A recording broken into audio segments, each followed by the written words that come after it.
मोदी सरकार की एक बार फिर अपने ही अवाम पर यलगार। फॉल्स फ्लैग ऑपरेशन में एक ही झटके में 26 लोग पार। भारत ने एक बार फिर जाली ऑपरेशन के बाद पाकिस्तान पर इल्जामात की बरसात कर दी है। मकबूजा वादी के सियाती मकाम पहलगाम में हमले के सिर्फ चंद मिनट बाद ही भारतीय हुक्मरान हो या सियासी और मजहबी रहनुमा, एंकर्स हो या तज्जियाकार, सब ही ने तोपों का रुख पाकिस्तान की जानिब कर दिया और जहर उगल उगल कर भरपूर जंग जैसा माहौल पैदा कर दिया। मोदी सरकार भी पाकिस्तान पर बेजा दबाव डालने के लिए हर हरबा इस्तेमाल करने पे उतर आई, चाहे वो पाकिस्तानियों को भारत छोड़ने के लिए 48 घंटों की डेडलाइन हो या सफारतकारों की मुल्क बदरी के अहकाम।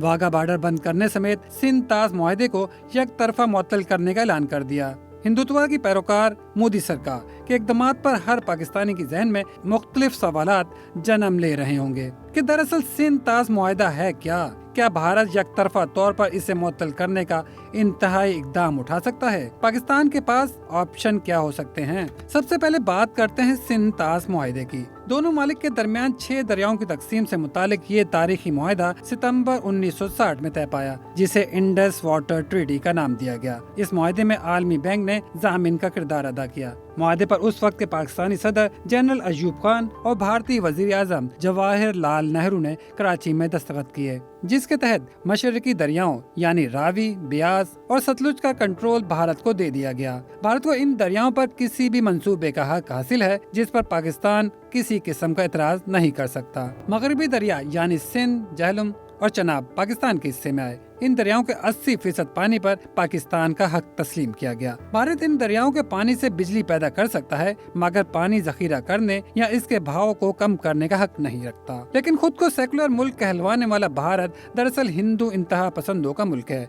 पाकिस्तान के लिए इसकी नीयत में हमेशा से खोट रहा है। इसने न सिर्फ मगरबी दरियाओं पर वक्फे से पन बिजली के मंसूबे बनाने शुरू किए, बल्कि मकबूजा कश्मीर में दरिया चनाब पर सलाल डैम भी बना डाला। इस तनाज़े को दोनों ममालिक के माहिरीन ने मिलकर 1978 में हल किया। फिर 2000 की दहाई में मकबूजा कश्मीर में ही दरिया चनाब पर एक और डैम बगलिहार बनाना शुरू किया। पाकिस्तान ये मामला आलमी अदालत ले गया, जिसने भारत को डैम का डिजाइन तब्दील करने और पानी का बहाव यकीनी बनाने का हुक्म दिया। भारत सिंध ताज मुआहदे और आलमी अदालती अहकामात की खिलाफ वर्जी करते हुए वक्तन फवक्तन बगलिहार डैम पर चनाब का पानी रोकता रहा है। मामलात बगलिहार डैम तक ही नहीं थमे। 2007 में भारत ने दरिया झेलम पर मुतनाज़ा किशन गंगा प्रोजेक्ट शुरू किया। पाकिस्तान मामला दोबारा आलमी सालिसी अदालत ले गया, जहां 2013 में अदालत ने भारत को डैम बनाने की इजाजत देने के साथ हुक्म दिया कि इससे दरिया में तायुन शुदा पानी का बहाव यकीनी बनाना होगा। हकीकत तो ये है कि हिंदुत्व सरकार की आंखों में सिंध ताज मुआहदा हमेशा से खटक रहा है। मुआहदा तोड़ने की पहले भी मुतअद्दिद बार कोशिश की जाती रही है, ताहम दस्तावेज में वाज़िया है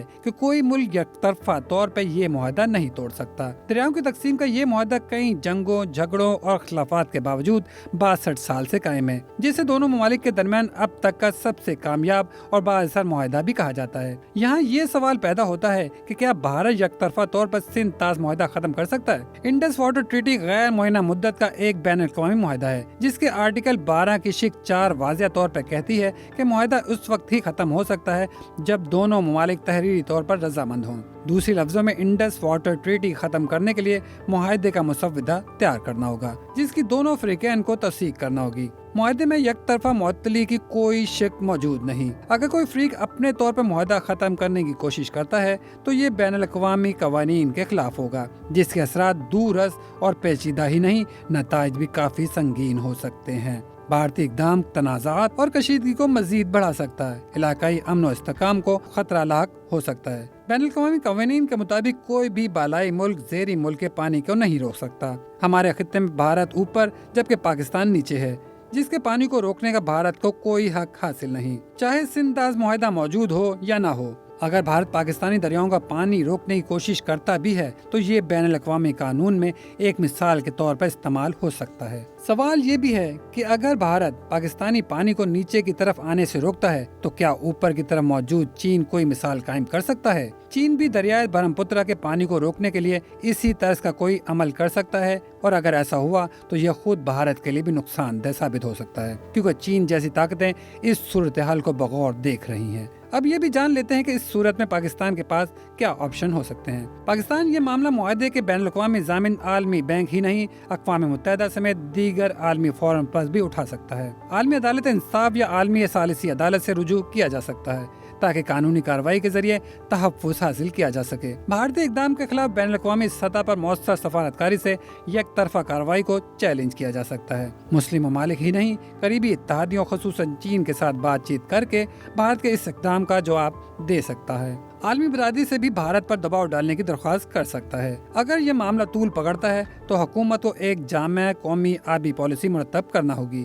آبی ذخائر اور وسائل کو بہتر بنانے کے لیے اپنے منصوبے شروع کرنا ہوں گے، جس میں نئے ڈیمز بنانا، رین واٹر ہارویسٹنگ اور پانی ذخیرہ کے دیگر جدید طریقے اپنانا ہوں گے۔ سندھ دریا کے پانی کو بہتر طریقے سے بچانے اور اس کے استعمال کے لیے مزید اقدامات کیے جا سکتے ہیں تاکہ زیادہ نقصانات سے بچا جا سکے۔ پانی بحران سے متعلق شعور پیدا کرنے کے لیے آگاہی مہم چلانی ہوگی تاکہ لوگ پانی کے بچاؤ اور اس کے درست استعمال کو روزمرہ زندگی کا حصہ بنائیں۔